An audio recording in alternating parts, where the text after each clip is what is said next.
வன்னியர்களின் சின்னமான அக்னி கலசத்தை வைப்பதற்காக பாமகவினர் மற்றும் வன்னியர் சங்கத்தினர் திருவண்ணாமலை மாவட்டம் நாயுடுமங்கலம் சென்றடைந்துள்ளனர். அந்த காட்சிகளை பார்த்து வருகிறோம்.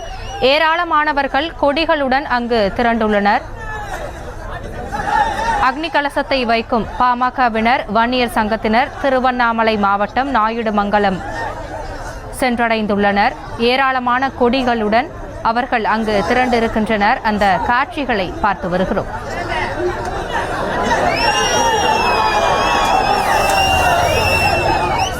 இது குறித்த கூடுதல் விவரங்களோடு இணைகிறார் எமது செய்தியாளர் சசிகுமார். சசிகுமார், வணக்கம். கள நிலவரத்தை பதிவு செய்யலாம். வணக்கம் ஆசினி. திருவண்ணாமலை அடுத்த நாயுடுமங்கலம் பகுதியில் தற்போது அந்த வன்னியர்களுடைய அடையாளமான அக்னி கலசம், தற்போது அக்னி குண்டம் தற்போது அந்த இறக்கக்கூடிய அந்த காட்சிகளை தான் நாம் நேரலையில் பார்த்து வருகிறோம். அந்த காட்சிகளை கயிறுகளை கட்டி அந்த அக்னி குண்டத்தை அந்த வைக்கக்கூடிய இடத்தின் அருகாமையில் வைப்பதற்காக அந்த அவர்களுடைய அந்த வன்னியர்கள் மற்றும் பாமகவினர் அந்த அக்னி குண்டத்தை இறக்கி கொண்டிருக்கிறார். மேலும் பார்த்தோம் என்றால் சுமார் 6000க்கும் மேற்பட்ட வன்னியர்கள் மற்றும் பாமகவினர் அந்த இடத்தில் கூடியிருப்பதனால் மிகவும் பரபரப்பான ஒரு சூழ்நிலை ஏற்பட்டிருக்கிறது. கடந்த 2 மணி நேரத்திற்கு மேலாக பார்த்தோம் என்றால் திருவண்ணாமலை வேலூர் சாலை ஸ்தம்பித்திருக்கிறது என்றே சொல்லலாம். ஏனென்றால் அந்த வழியாக வேலூரில் இருந்து வரக்கூடிய வாகனங்களோ அல்லது திருவண்ணாமலையில் இருந்து வேலூர் செல்லக்கூடிய வாகனங்களோ தற்போது வரை அந்த பகுதியில் வரவில்லை. மாற்று பாதையில் காவல்துறையினர் அந்த பகுதியில் மாற்றி விட்டிருக்கின்றனர். மேலும் பார்த்தோம் என்றால் கடந்த 2 மணி நேரத்திற்கு மேலாக 16 கிலோமீட்டரை வன்னியர் மற்றும் பாமகவினர் இருசக்கர வாகனங்களில் அந்த அக்னி குண்டத்தை எடுத்து வரக்கூடிய அந்த காட்சிகளை நாம் பார்த்தோம். மேலும் பார்த்தோம் என்றால் தற்போது அந்த அக்னி குண்டம் அக்னி கலசமானது தற்போது அந்த இறக்கி வைக்கப்பட்டிருக்கிறது.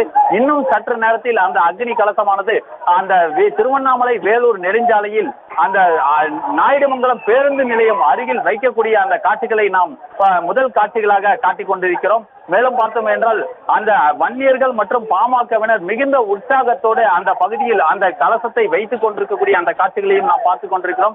மேலும் பார்த்தோம் என்றால் அந்த பகுதியில் காவல்துறையினரும் அதிக அளவில் குவிக்கப்பட்டிருக்கின்றனர். அந்த பகுதியை ஒரு போர்க்குளம் போல் ஒரு காட்சியளிக்கக்கூடிய அந்த காட்சிகளை போல் நமக்கு பார்க்கும்போது நமக்கு தெரிகிறது.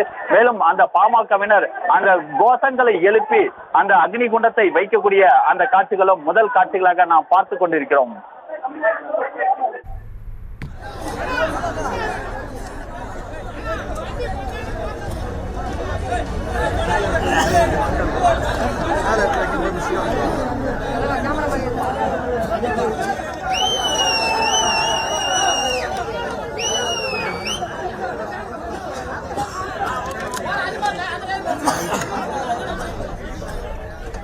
சசிகுமார், அதே போல தாங்கள் குறிப்பிட்டது போல அங்கு போக்குவரத்து இடையூறு ஏற்பட்டதாக தாங்கள் குறிப்பிட்டீர்கள். போக்குவரத்தை சரி செய்வதற்கான ஏற்பாடுகள் என்ன செய்யப்பட்டிருக்கிறது? காவல்துறை தரப்பில் எந்தெந்த நடவடிக்கைகள் எடுக்கப்பட்டிருக்கின்றன?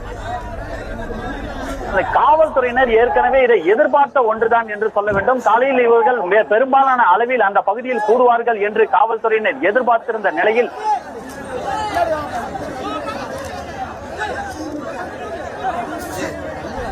தங்களுடைய விவரங்களுக்கு நன்றி சசிகுமார். செய்திகளை உடனுக்குடனும் துல்லியமாகவும் தெரிந்து கொள்ள சப்ஸ்கிரைப் பண்ணுங்க.